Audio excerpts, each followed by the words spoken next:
Hey, salut tout le monde, j'espère que vous allez bien, j'espère que vous êtes en forme aujourd'hui, moi ça va très bien. On se retrouve pour une nouvelle vidéo sur l'isolation de porte d'entrée, ce qui est des plus importants à l'heure où je vous parle. On va voir trois produits dans cette vidéo, donc du plus gros prix au plus petit prix. N'hésitez pas à mettre un pouce bleu et à vous abonner bien évidemment. Vous aurez les liens en description de cette vidéo. Et juste avant qu'on commence, je vais vous expliquer un peu pourquoi je fais cette vidéo. Alors déjà, l'isolation du froid et phonique aussi, ça sert énormément. Surtout pour éviter que dissiper la chaleur de votre appartement par exemple. Moi je m'en sers énormément pour ça. Pareil pour quand vous êtes voilà, pour une maison, pareil pour en fait n'importe quel type de porte d'entrée. C'est très utile et ça évite pas mal de petits problèmes. Que ce soit pour le froid, que ce soit pour aussi une isolation phonique pour éviter d'entendre des bruits, etc. Même si c'est très peu, vous voyez qu'il n'y a pas un gros écart donc au niveau de votre porte, de votre bas de porte et de votre haut de porte, c'est normal. Donc je vais vous en conseiller 3, n'hésitez pas, en description de vidéo, vous aurez bien évidemment là-dessus. Alors, pour le coup, c'est un bas de porte adhésif, donc qui est souple en silicone pour le premier, c'est la marque calfeutré, oui, la marque Ekin exactement, Ekin, mais c'est un calfeutré bas de porte avec la possibilité donc d'avoir 5 cm sur 1 mètre, donc vous pouvez avoir deux pièces, ce qui est quand même mieux. Ça se fixe donc au bas de porte. Vous avez juste, c'est adhésif, à le mettre dessus pour éviter en fait cet effet donc phonique, etc. Vous pouvez soit le mettre à l'extérieur ou à l'intérieur de votre appartement ou de votre maison. Vous pouvez le mettre sur les deux positions. C'est possible de le mettre à la fois dehors et à la fois dedans. C'est pour ça que je vous conseille d'avoir deux pièces. C'est possible aussi. Ou alors, ne serait-ce qu'une seule pièce peut suffire. Vous pouvez le couper, bien évidemment, en fonction de la longueur que vous souhaitiez avoir. Donc là, on aura jusqu'à 1 mètre maximum. Mais on peut, si possible, d'avoir une longueur différente. Ça, c'est possible parce que c'est une sorte de joint qui se fixe finalement dessus.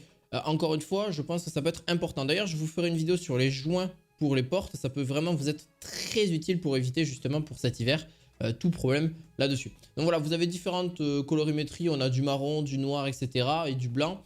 On a aussi quand même un produit qui est extrêmement bien noté, du 4,4 sur 5. Au niveau de l'isolation phonique, c'est aussi bien pour la poussière, parce que ça repousse un peu la poussière, etc.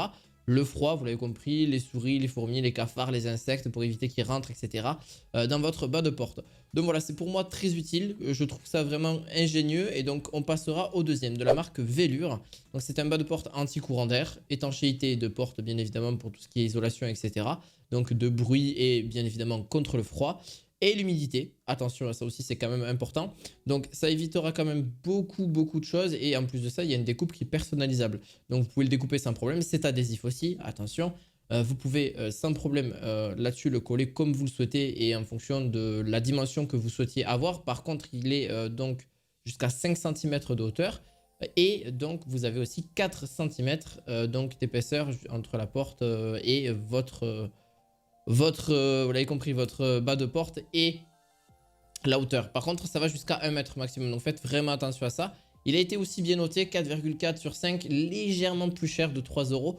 Pour moi, c'est peut-être même le meilleur parce qu'il est un peu plus qualitatif, mais c'est assez léger, peut-être un peu plus d'épaisseur. Mais vraiment, ça se voit presque pas.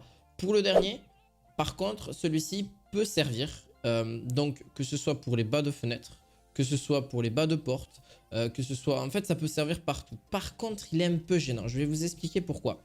En fait, il suffit d'avoir donc un scratch ou n'importe quel... Parce qu'en fait, celui-ci, c'est vraiment un tissu, c'est un boudin de porte isolant. Donc, contre le froid et phoniquement aussi. Donc, si vous avez tendance à ouvrir souvent votre porte, c'est pas très pratique parce qu'il pourra se défaire. Vous pouvez le gripper ou la gripper à la porte avec un ruban ou alors des clous. C'est à vous de voir. Sur la porte directement pour éviter qu'il s'enlève tout le temps, etc. Bon, par contre, il y a un point gênant que je dois vous le dire, c'est surtout au niveau de la poussière. Donc, il faudra passer la poussière dessous le boudin parce que ça aura tendance à traîner un peu la poussière vu que ça traîne un petit peu par terre. Donc, c'est pour moi un point un peu contraignant par rapport aux deux premiers, mais quand même, c'est quand même plus utile et je trouve que c'est vraiment plus isolant que les deux premiers qu'on a vus jusque-là. J'espère en tout cas que cette vidéo vous aura plu. N'hésitez pas, les liens sont en description de cette vidéo. On se retrouve très prochainement pour d'autres vidéos du quotidien. À la fois prochaine, ciao ciao.